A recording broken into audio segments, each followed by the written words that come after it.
things about social media. So I wanted to share a story with you. First, I'm going to start with a quote from Zig Ziglar. People who like you will listen to you. People who trust you will do business with you. Now, we have a lot of different people from different backgrounds here.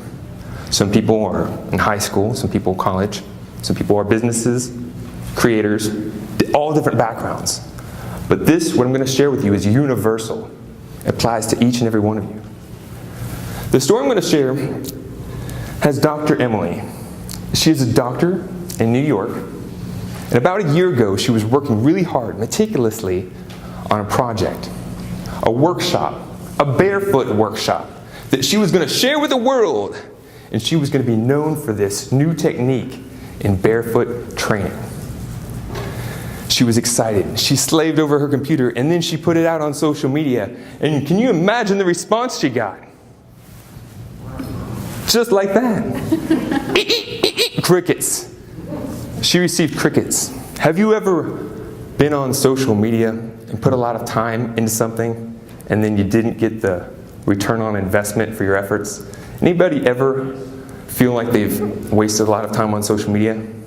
Yes. Everyone in here can raise their hand, because everyone's done it, if you've been on social media. If you haven't been on social media, then be prepared to waste a lot of time on social media, because you can do that a lot. Who is excited to be here? Woo! Oh yeah, codes. Anyone know who this is? Simon Cowell. Yeah, American Idol. He's doing this. He's closing his eyes, blocking out his ears, and he's shutting himself off. So what I'm asking everyone here is, one of the rules we have is to keep our minds open. Number one, set the stage. Before any great show, whether it's a music performance or a project that you're building, you're going to need to set the stage. You're going to need to lay the foundation for success. And what I'm sharing are some rookie mistakes and some ideas for improvement. So let's go over some of these things. Yeah.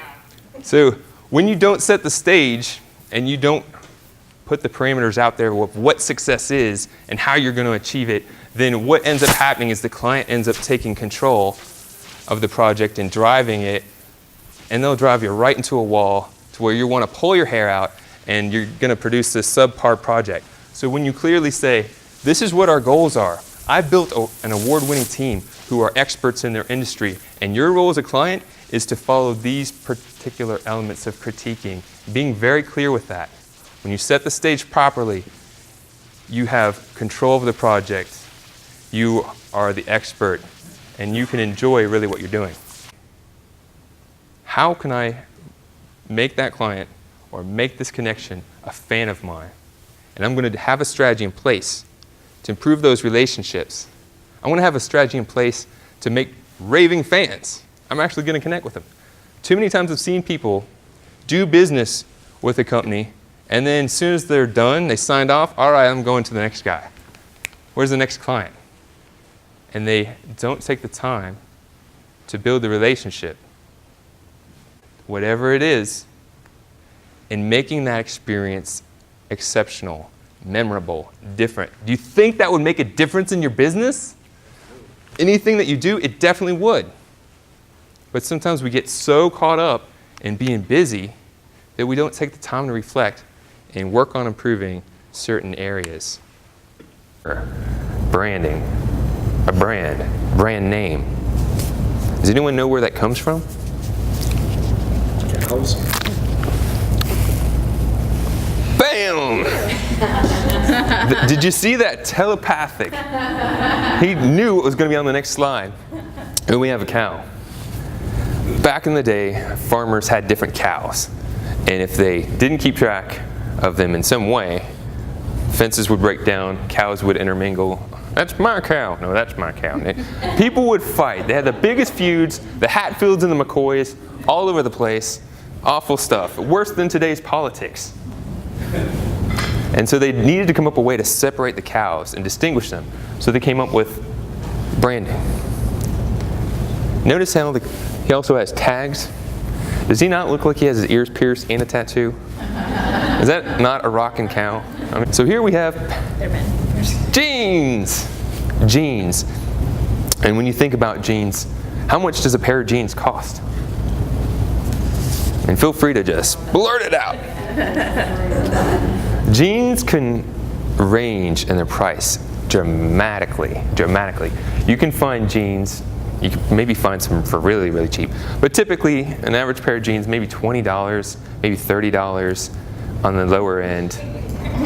On the lower end. You want to get some Wranglers, you can go to Walmart. You can find some pants that are functional. Go up a little bit more, you find some designer jeans. They're a little bit different. They differentiate themselves. They look different, they fit different, they feel different.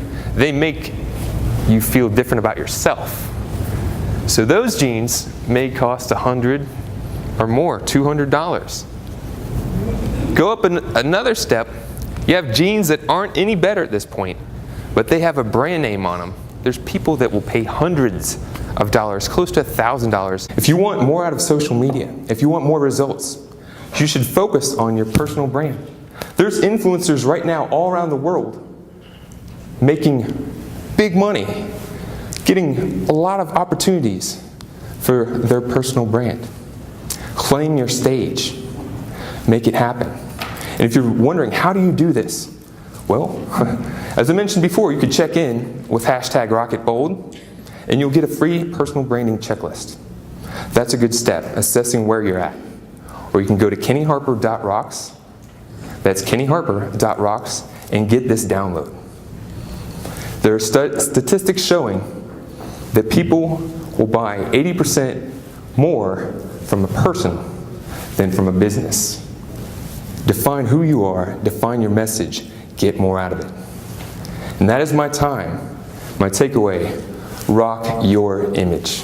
And we're going to do some questions. Thank you.